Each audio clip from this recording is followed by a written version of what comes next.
April 1 దేవుని వాగ్దానం, నిన్ను అత్యధికముగా అభివృద్ధి పొందించెదను. ఆదికాండము 17వ అధ్యాయం 2వ వచనం.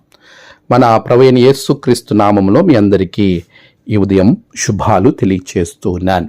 ప్రియులారా, ఎలా ఉన్నారు? అంత క్షేమంగా ఉన్నారు కదా? ప్రభు మహాకృపను బట్టి మార్చి మాసం అంతైనా కూడా మనం క్షేమంగా ఉండి నూతన మాసంలోనికి ప్రవేశించడానికి దేవుడు చక్కటి కృపను మనకు అనుగ్రహించి ఉన్నారు.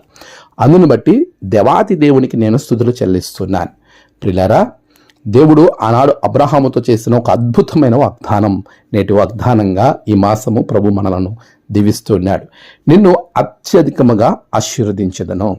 ప్రియులారా, ఆశీర్వాదం కావాలని ప్రతి ఒక్కరి కోరిక. అందరం కూడా ఆశీర్వదింపబడాలి, బహుగా దీవింపబడాలి. అబ్రహాం వలె, ఇస్సాకు వలె, ఇంకా ఇతరితర సేవకులను మనం జ్ఞాపకం చేసుకుంటూ, దేవా నన్ను అలా ఆశీర్వదించు అని మనం ప్రార్థన చేస్తాం. చాలా మంచిది, దానిలో తప్పు కూడా ఏమీ లేదు. అయితే ఒక్క విషయం నువ్వు జ్ఞాపకం పెట్టుకో. అబ్రహాము అడిగిన దానికి దేవుడు ఆశీర్వదించాడు అని అంటే, ఈ మధ్యలో దేవుడు చెప్పిన ప్రతిదీ అబ్రహాము చేశాడు. ప్రియులారా, దేవుణ్ణి మనం అడగటం, దేవుడు మనకు అనుగ్రహిస్తాడు. అనుగ్రహించాలంటే ప్రభు కొరకు నువ్వు నమ్మకంగా నిలబడాలి. ఈరోజు చాలామంది ప్రభుని అడుగుతారు, మర్చిపోతారు.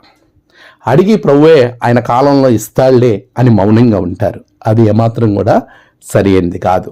ప్రభుని అడిగినటువంటి నీవు ప్రభుని అడిగిన దానికి ప్రభు మనల్ని ఏం చేయమంటున్నాడు అనేది గ్రహించి నీ జీవితంలో దాని ప్రకారంగా వెళ్ళగలిగినప్పుడు ప్రభు నిన్ను అన్నిటిలోనూ ఆశీర్వదిస్తాడు.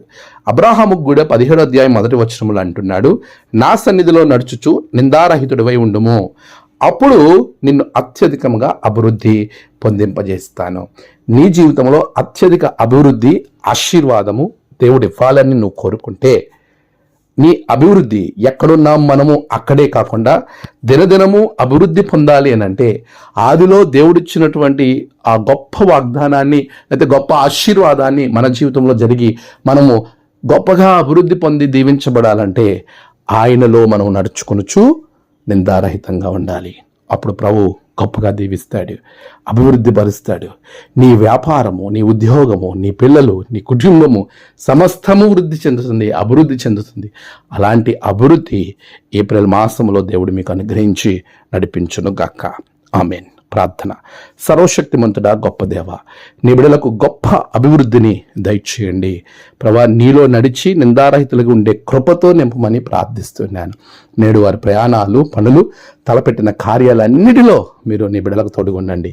ఈ ఏప్రిల్ మాసం అంతా కూడా ప్రభా వారి ప్రయాణాలన్నిటిలో మీరు తోడుగుండండి. ఈ మాసమంతా జన్మదినములు, వివాహ దినములు, ఆయా విశేష దినములు జరుపుకున్న బిడ్డలందరినీ దీవించండి. ఎవరైతే తమ ప్రియులు కోల్పోయి ఉంటారో అలాంటి వారి కుటుంబాలలో ఆదరణ దయచేయండి ప్రభా. ఈ మాసములో వారు ఏ ఆలోచన తలపెట్టిన ఆలోచనలన్నింటినీ నెరవేర్చి అభివృద్ధి అనుగ్రహించమని, వారి కుటుంబాలలో రక్షణ, ఆనందాన్ని దయచేయమని యేసు నామమున ప్రార్థించి వేడుకొంచున్నాం తండ్రి. ఆమేన్. తండ్రి, కుమార, పరిశుద్ధాత్మ త్రియేక దేవుని దీవెన మీకు తోడుగా ఉండి నడిపించును గాక. ఆమేన్.